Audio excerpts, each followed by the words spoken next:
Okay. As soon as we complete our education and we land our first job on the interview table, or later on after selection happens, a common question comes up: how much do you expect in salary? Now, some of us would overstate, some of us would just keep mum, would not state anything.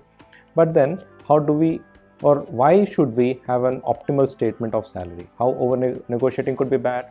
Why under negotiating could also be bad? Now, when someone lands a job, there are many aspects that keeps running through and through on his or her mind. One thing is your priority. What kind of job you want? Or are you having too many options to choose from? Or is this the only job that you have? What are your preferences in terms of locations, in terms of job timing, in terms of flexibility? Do you have any liabilities, any loans to pay back, maybe study loans, etc.? Or do you feel that you are actually fitting into a company and adding much value to it? Now, this position comes from a bit of experience. Youngsters would not know what kind of value they add. Usually, youngsters try to see whether they are fitting well into an organization, whether they could sustain a long job, long tenure here, or is there a career growth opportunity in terms of training, in terms of promotions, etc. Now, one thing, never keep quiet when it comes to your salary. Suppose you deserve a salary of say 30,000 rupees and you have negotiated for 15,000. You get into the job at 15,000. Next year, your usual hike would be in the range of 5 to 7%. That's quite competitive. Most organizations offer 5% to 7%. Sometimes it dips to 2% even. You should not expect a salary hike of 10%, 15%. That's quite a rewarding thing. Like you do stupendously well, then you get that much hike. Some organizations may even be more generous. They may give you even higher hike increment the next year. Doesn't happen usually. So suppose you joined a job 15,000 and you get a 5% hike the next year. So 5% of 15,000, I think it would be like 750 rupees only. That would not motivate you, because at the end of year one, you're still at 15,750. While had you negotiated for 30,000 on the first job, on the first joining date, that would have gone up by another 5%. So 5% of 30,000 is 1,500 rupees.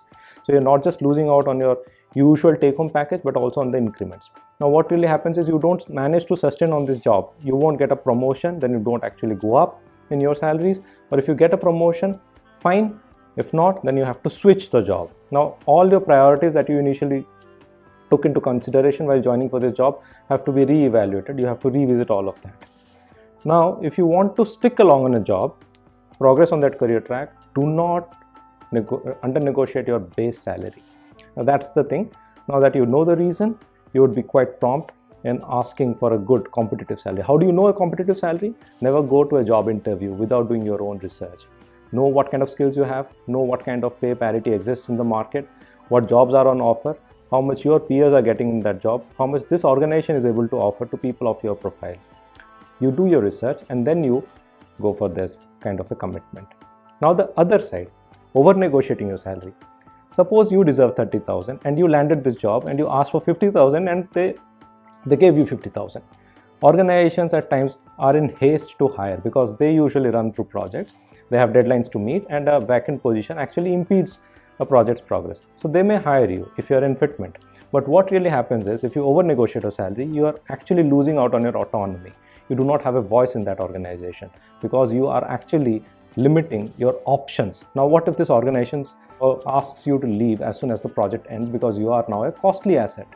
You do not have options. What you do is you come out in the market. Now, this time you have to under negotiate. You're already drawing a salary of 50,000. Now you're getting 30,000, 35,000 offers. 35,000, which is again much higher than what your peers are getting, but still you're taking a 15,000 hit in your salary. What really happens is, suppose you're drawing a 50k salary the previous month. This month you get 35k, next month again 35k, again 35k, and then you get a year-on-year increment of 5%, 7%. For the next 2-3 years, you will always be relatively dissatisfied with what you're taking home because you always compare with your previous salary, and that will eventually impact your performance and efficiency in your job. So don't get distracted. Try to optimally negotiate a salary. All the best.